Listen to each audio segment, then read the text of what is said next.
નમસ્કાર. ચાલો આજે કંઈક મજાનું શીખીએ. ક્યારેય વિચાર્યું છે કે આપણે શાક માર્કેટમાં સંસ્કૃત બોલી શકીએ? હા, બિલકુલ. આજે આપણે એ જ જોવાના છીએ કે સંસ્કૃતમાં નંબર્સ અને વાતચીતનો ઉપયોગ કરીને ખરીદી કેવી રીતે થાય. તો તૈયાર છો ને? ચલો આ મજેદાર સફર શરૂ કરીએ. ઓકે, તો ચાલો શરૂ કરીએ. જરા આંખો બંધ કરીને વિચારો. આપણે એક ફળોની દુકાન પર ઊભા છે. ચારે બાજુથી સરસ મજાની ફળોની સુગંધ આવી રહી છે અને ત્યાં લાલ પીળી કેરીઓનો ઢગલો પડ્યો છે. હવે જો દુકાનદારને પૂછવું હોય કે ભાઈ કેરી શું ભાવે આપી, પણ સંસ્કૃતમાં, તો કેવી રીતે પૂછાય? ગભરાવાની જરૂર નથી. આપણે આજે એ જ તો શીખવાના છીએ. આપણી આખી વાતચીત એક ફળ બજારમાં થાય છે અને એમાં 3 લોકો છે, રમેશ, સુરેશ અને એક ફળ વેચનાર. ચાલો જોઈએ કે એમની વચ્ચે શું વાત થાય છે અને આપણે એમાંથી શું શીખી શકીએ. તો જુઓ, સૌથી પહેલા રમેશ વાત શરૂ કરે છે. એ એકદમ સરળ રીતે પૂછે છે, ભદ્ર આમ્રફલાનામ કિયત મૂલ્યમ? એટલે કે ભાઈ કેરીનો શું ભાવ છે? હવે આ વાક્યમાં એક શબ્દ છે જે બહુ જ કામનો છે. અને એ શબ્દ છે કિયત. આનો સીધો અર્થ થાય છે કેટલું. બસ જ્યારે પણ કોઈ વસ્તુની કિંમત પૂછવી હોય ને, તો આ શબ્દ કામ લાગશે જ. બરાબર યાદ રાખી લેજો, કિયત. રમેશે સવાલ પૂછ્યો એટલે ફળ વેચનાર જવાબ આપે છે, 50 રૂપ્યગાણામ 10 ફલાણી. એટલે કે 50 રૂપિયાના 10 ફળ. અહીં આપણો પહેલો નંબર આવ્યો સંસ્કૃતમાં. કોઈને ખબર પડી કયો નંબર છે? હા, તો એ નંબર છે 65, એટલે કે 50. બસ અહીંથી જ આપણી નંબર શીખવાની શરૂઆત થાય છે. 50 રૂપિયાની 10 કેરી. ચલો હવે જોઈએ આગળ શું થાય છે. સારું, તો હવે આ વાતચીતને જરા વધુ ધ્યાનથી સમજીએ. આમાં હજી બીજા નવા નંબર્સ પણ આવવાના છે. હવે રમેશ બીજા ફળોના ભાવ પૂછે છે. એ પૂછે છે, દ્રાક્ષનો શું ભાવ? વેપારી કહે છે 16 રૂપ્યકાણી, એટલે કે 16 રૂપિયા. પછી પૂછે છે, અને 4 નારંગીના? તો જવાબ મળે છે 20 રૂપ્યકાણી, એટલે કે 20 રૂપિયા. તો જોયું, અહીં આપણને બીજા 2 નવા નંબર્સ મળ્યા. 16 એટલે 16 અને 20 એટલે 20. છે ને એકદમ સહેલું? ચાલો હવે જોઈએ કે સુરેશ શું ખરીદી રહ્યો છે. હવે સુરેશનો વારો આવ્યો. એણે પણ કંઈક ખરીદી કરી છે.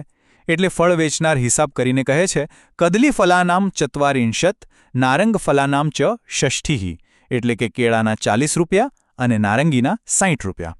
જોયું, અહીં પણ બીજા 2 નવા નંબર્સ આવ્યા. આ જો, એકદમ સાફ સાફ દેખાય છે. કેળાના 40 એટલે કે 40 રૂપિયા અને નારંગીના ષષ્ઠી એટલે કે 60 રૂપિયા. હવે 40 અને 60નો સરવાળો કેટલો થાય? હા, બરાબર 100. અને 100ને સંસ્કૃતમાં કહેવાય શતરૂપ્યકાણી. એટલે રમેશ વ્યાપારીને 100 રૂપિયા આપે છે. તો અત્યાર સુધી આપણે વાતચીતમાં નંબર્સ કેવી રીતે વપરાય એ જોયું.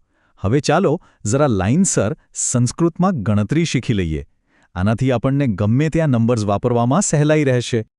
ઓહો, આ જુઓ, આ છે 1 થી 100 સુધીના બધા જ નંબર્સ સંસ્કૃતમાં. હવે આ ખોલેસ જોઈને કદાચ એમ થાય કે આ તો બહુ અઘરું છે, પણ ચિંતા ના કરતા. આપણે જે પણ શીખ્યા ને એ બધું આમાંથી જ છે. આપણે આને ટુકડાઓમાં સમજીશું એટલે સહેલું લાગશે. ચાલો પહેલા 21 થી 40 પર ધ્યાન આપીએ.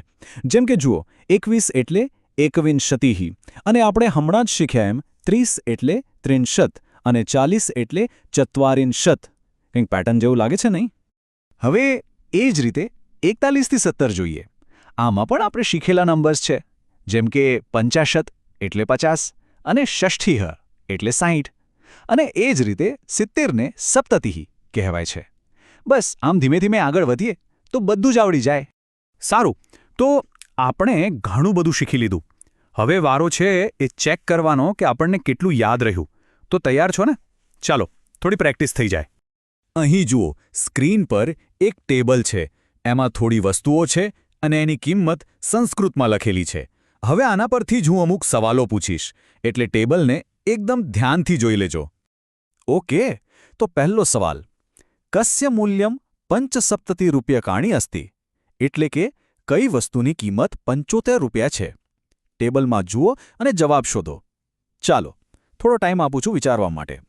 અને સાચો જવાબ છે ઉપનેત્રમ, એટલે કે ચશ્મા, કેમ કે પંચસપ્તતિનો મતલબ થાય છે 75. જેનો પણ જવાબ સાચો પડ્યો, ખૂબ સરસ. ચાલો હવે બીજો સવાલ. તાલસ્ય મૂલ્યં કતિ રૂપ્યકાણી અસ્તિ? આનો મતલબ છે કે તાળાની કિંમત કેટલા રૂપિયા છે?